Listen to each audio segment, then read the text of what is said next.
खुलुमबाय जेन बड' निउज चेनेलाव नोंथांमोनखौ गासैखौबो बरायबाय। नोंथांमोना भिडिअखौ फारियै जोबजासे नायलांदो। थांनाय सानखालि काछार जिल्लायाव सासे 17 बोसोर बैसोनि लाइमोन हिन्जावसाया गावनि जिउखौ फोजोबना लादों। फोरमायनाय बायदिब्ला बिमा बिफाया हिन्जावसाखौ गावनि मोजां मोननाय हौवाजों जुलि जानायखौ हेंथा होनायनि उनावनो 17 बोसोर बैसोनि लाइमोन हिन्जावसाया गावनि जिउखौ फोजोबना लादों। फोरमायबावनाय बायदिब्ला हिन्जावसाया काछार धालाय पुलिस थानानि राजनगर गाव पन्चायतनि सिङाव थानाय कासपुर गामिनि थागिबिमोन। बिमा बिफाया हिन्जावसाखौ गावनि मोजां मोननाय हौवाजों हाबा होगोन होनना खोथा होदोंमोन।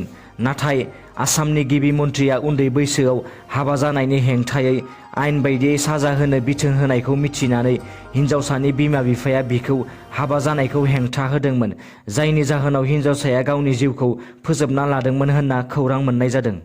चीननि हेंथायै फिन गोख्रों थांखि लाबावदों भारतआ।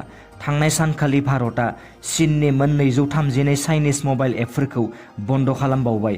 बे एपफोरनि गेजेराव मोन 138 बायदि रोखोमनि जुवा गेलेग्रा एप आरो मोन 94 लन होग्रा एपफोरखौ भारत सरकारा बन्द खालामनाय जाबाय। मख'नो गोनांदि सीमा ओनसोलाव चीनआ भारतनि हेंथायै हुमखि होबाय थानाय आरो सीमा ओनसोलाव हाबफैनायखौ बिथा खालामनानै भारत सरकारा बे गोख्रों थांखिखौ लादों। भारत सरकारनि इलेक्ट्रनिक्स आरो फोसावदिं बिफाना बुंनाय बायदिब्ला चीनआ बेफोर मबाइल एपनि गेजेरजों भारतनि फारसे बेले बेजे खालामनानै खैसार सागासिनो। बेनि थाखायनो बे मबाइल एपफोरखौ बन्द खालामनो गोनां जादों होननानै भारत सरकारा रोखा खालामदों। थांनाय साननैसो सिगांनिफ्रायनो आसामाव उन्दै बैसोआव हाबा खालामनायखौ लानानै डक्टर हिमन्त बिश्व शर्मानि दैदेननाय सरकारा गोख्रों राहा लागासिनो। बेबायदिनो उन्दै बैसोआव हाबा जानाय, हाबा खालामनायखौ नायबिजिरनानै हमगासिनो आरो बेनि गेजेरावनो मोनसे दुखुनांथाव जाथाय जानानै थाङो। मानकाछार जिल्लानि खोला सालमारायाव सासे आइजोआ उन्दै बैसोआव हाबा जानायनि दायाव गावनि फिसायखौबो हमना लांजानो गिनानै गावनि जिउखौनो फोजोबना लायो। बे दुखुनांथाव जाथाया सारा आसाम नाङैनो गोसारदों आरो गोबाङानो दुखु मोनदों। नाथाय बेखौ मिथिनानैब्लाबो गिबि मन्थ्रि बिथाङा दुखु मोननायनि अनगायै गोख्रों फिनजाथायसो होदों। गिबि मन्थ्रि बिथाङा बुंदों, बेयाव जेबो दुखु खालामनाय, अनखांनायनि बाथ्रा फैया। बेफोरबायदि दुखु खालामनाय खौरांफोरा आंनाव इसेबो गोहोम गोग्लैया। बेजों लोगोसे आसामाव उन्दै बैसोआव हाबा जानाय, हाबा खालामनाया बन्द जाथारनांगौ आरो बेनि सायाव गोख्रों नायबिजिरनाया थाबाय थागोन होननानै फोरमायो।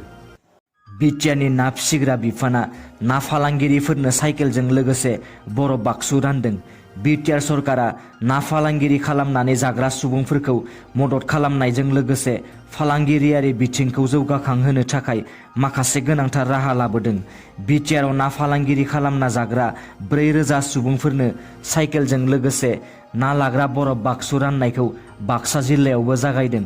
मैया बाक्सा जिल्लानि मुसलपुराव ना फालांगिरि खालामनाय सुबुंफोरनो साइकेलजों लोगोसे ना लाग्रा बरफ बाक्सुखौ बिटिआरनि मावफुं सोद्रोमा राकेश ब्रह्मआ राननानै होयो। बे हाबाफारियाव बाहागो लानानै राकेश ब्रह्मआ बुंदों, ना फिसिग्रा बिफाननिफ्राय फैगौ एप्रिल दाननि गेजेराव बिटिआरनि गंफ्रोमबो जिल्लायावनो 5,000यै गासै 20,000 ना फिसिग्रा सुबुंफोरनो ना फिसानि जोलै आरो आदार राननानै होगोन। दिनैनि रादाबा एसेनोसै। नोंथांमोना भिडिअखौ नायनानै मोजां मोनदोंबा अन्नानै चेनेलखौ साबस्क्राइब खालामनो दाबाव। लोगोसे लाइक, शेयार आरो कमेन्ट खालामहर, जाहाथे उनाव आं नोंसोरनिसिम गोदान निउसनि आपडेटफोर लाबोबाय थानो हायो। गोजोन्थों।